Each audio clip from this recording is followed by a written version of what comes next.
ఈరోజు నా టాపిక్ వచ్చి మన నోటి మాటల్లో శక్తి ఉంది. నిజంగా సొలొమోను భక్తుడు ముందుగానే తెలియజేశాడు. సామెతల గ్రంథము 6వ అధ్యాయం 2వ వచనంలో మనం చూసినట్లయితే, నీ నోటి మాట వలన నీవు చిక్కబడి ఉన్నావు అని. మన నోటి మాటలే మనం ఊరిలో పడేట్టుగా చేస్తాయట. మన నోటి మాటలే విడిపిస్తాయట. మన నోటి మాటలే బలహీనతను రప్పిస్తాయట. మన నోటి మాటలే శాపాన్ని తెచ్చుకుంటాయట.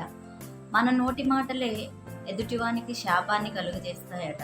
మన నోటి మాటలో ఒక అద్భుతమైన శక్తి ఉంది అని సామెతల గ్రంథంలో సొలొమోను భక్తుడు తెలియజేస్తున్నాడు. అంతకంటే ముందే యేసుక్రీస్తు ఈ లోకానికి వచ్చినప్పుడు చెప్పాడు. మార్కు సువార్త 11వ అధ్యాయం 23వ వచనంలో ఇలా రాయబడింది, ఎవడైనను తన మనసులో సందేహింపక తాను చెప్పినది జరుగునని నమ్మిన యెడల వాడు చెప్పినది జరుగునని నీతో నిశ్చయముగా చెప్పుచున్నాను అని ముందుగానే యేసుక్రీస్తు తెలియచేశాడు. అంటే మన నోటి మాటల వలన సమస్తము జరిగిద్ది. మనం ఏది పలికితే సందేహించుకోకుండా, అంటే అనుమానించకుండా మనం ఒక మాట పలికేము అంటే ఖచ్చితంగా ఆ మాట నెరవేర్చబడింది అని యేసుక్రీస్తు మార్కు సువార్తలో తెలియచేశాడు. అంటే దేవుడు సత్యవంతుడు, ఆయన వాక్యం సత్యమైనది. మనిషి అబద్ధం ఆడతాడు, మనిషి అబద్ధపు మాటలు చెప్తాడు, కానీ దేవుడు అబద్ధపు మాటలు చెప్పడండి. నిజంగా నీ నోటి మాటలు నీవు నమ్మితే ఖచ్చితంగా అవి ఫలించుతాయి అన్నమాట. ఉదాహరణకి మనము ఎవరికన్నా చిన్నపిల్లలకి, మన ఇంట్లో చిన్నపిల్లలకి కానీ మనకు తెలిసిన వాళ్ళకి ఎవరికైనా జస్ట్ మామూలుగా వాళ్ళు తుమ్మారనుకోండి, తుమ్ముతూ ఉన్నారనుకోండి, రేపొద్దునికి వీరికి జలుబు చేసేస్తుంది అని చెప్పి మనం అంటాము. ఖచ్చితంగా అది నిజంగా నెరవేర్చబడింది. నెక్స్ట్ డే ఖచ్చితంగా వాళ్ళు జలుబు చేసి బాధపడుతూ ఉంటారు. కొన్ని సందర్భాల్లో మన బాస్ మనం చేసే పని ఏదైనా మిస్టేక్ చేసినా, లేకపోతే లేట్గా మనం వెళ్ళినా బాస్ మనల్ని ఏదో అంటాడు ఖచ్చితంగా అని మనం అనుకుంటే ఖచ్చితంగా ఆయన అలానే అంటాడు. ఇంకా కొన్ని సందర్భాల్లో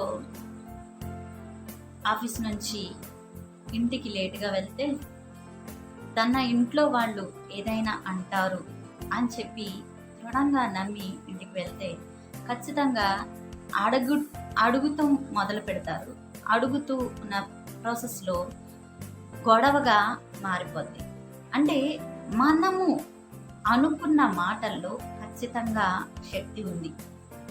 కొన్ని సందర్భాల్లో మనం మంచిగా కూడా అనుకుంటాం. అదే ముందు చెప్పాను కదండి, మన ఇంట్లో ఎవరికన్నా పద్దాగా తుమ్ములు వస్తున్నాయి అనుకోండి, జరగదు అది ఖచ్చితంగా అని చెప్పి మనం అనుకుంటే అది ఖచ్చితంగా జరగకుండానే ఉంటుంది. కానీ మనం అలా అనుకోమే. ఎప్పుడు మనం నెగిటివ్గానే ఆలోచిస్తూ ఉంటాం. ఈసారి నుంచి మనం వ్యతిరేకంగా చెప్పుకుందాం. వ్యాధి నాకు కలగదు, బలహీనత నాకు రాదు అని మనం చెప్పుకుంటే ఖచ్చితంగా అలానే జరిగింది. అందుకే మత్తయి సువార్త 8వ అధ్యాయము 17వ వచనంలో మనం చూసినట్లయితే, ఆయన మాటలలో దెయ్యాలను వెళ్ళగొట్టి రోగుల నెలను స్వస్థపరచెను. అందువలన ఆయనే మన బలహీనతలను వహించుకుని మన రోగములను భరించెను. ప్రవక్త అయిన యెషయా ద్వారా చెప్పబడేను అని వాక్యం తెలియజేస్తుంది. అంటే ఇక్కడ ఆయన నోటి ద్వారానే, దేవుని నోటి ద్వారానే దెయ్యాలు వెళ్ళిపోయాయట. ఆయన నోటి ద్వారానే బలహీనతలు పోయాయట. ఇదొక ఎత్తైతే, యెషయా నోటి ద్వారా చెప్పాడంట యేసుక్రీస్తు ద్వారా ఇలా జరుగుతుంది అని. అది కూడా నెరవేర్చబడింది. అంటే మనం ఏదైనా సరే మనకు నచ్చినది మనం చెప్పుకోగలిగితే, అంటే దేవునికి ఇష్టమైనది మనం చెప్పుకోగలిగితే ఖచ్చితంగా అది నెరవేర్చబడింది.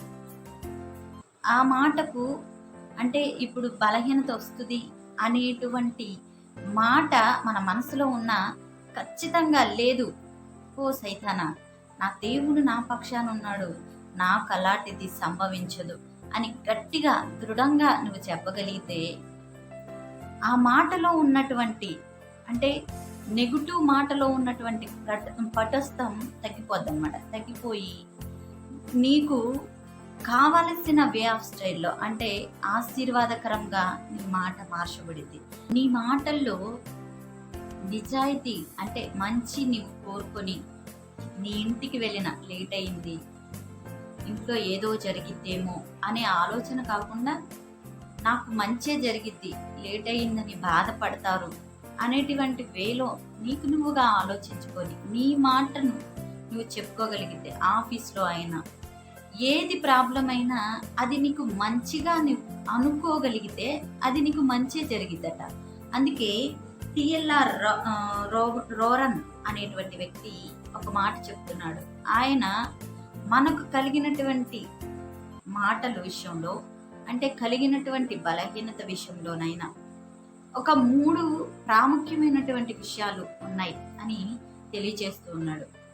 అవి ఏంటంటే, మొదటిది మాటల లక్షణాలు ఏం చెప్తున్నాయి, రెండవది దేవుడు ఏం చెప్పాడు, మూడవది నీవు ఏం చెప్పుకుంటున్నావు అనేది ఆయన చెప్పి ఉన్నాడు.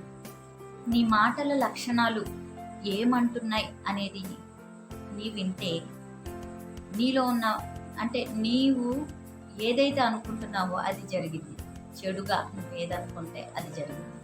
అదే దేవుడు చెప్పేది నీ వినగలిగితే అప్పుడు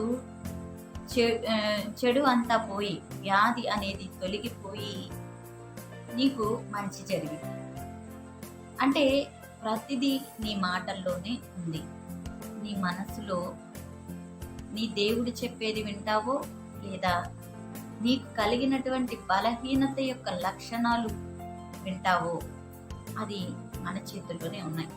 కాబట్టి మన మాట దేవునికి ఇష్టమైనదిగా ఉండాలి అంటే, స్పష్టమైనటువంటిదిగా ఉండాలి అంటే మనం ఖచ్చితంగా మన మాటల్లో శక్తి ఉంది అని నమ్మాలి.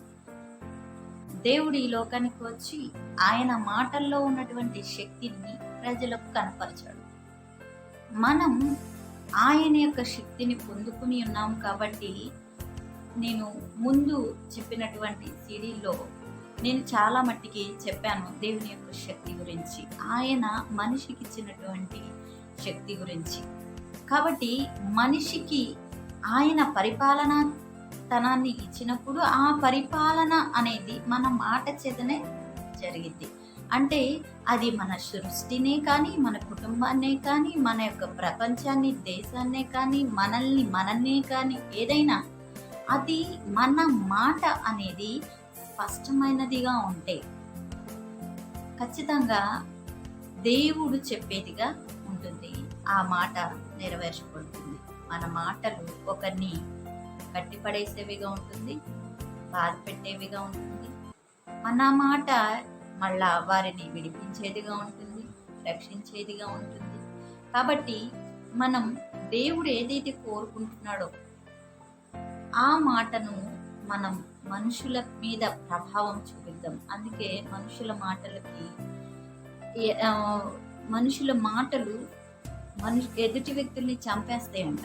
అలాంటి మాటలు మనం పలక్క ఆశీర్వాద వచనాలు పలికి దేవుని యొక్క ఆశీర్వాదాలు మనం కూడా పొందుకున్నాము. God bless you all.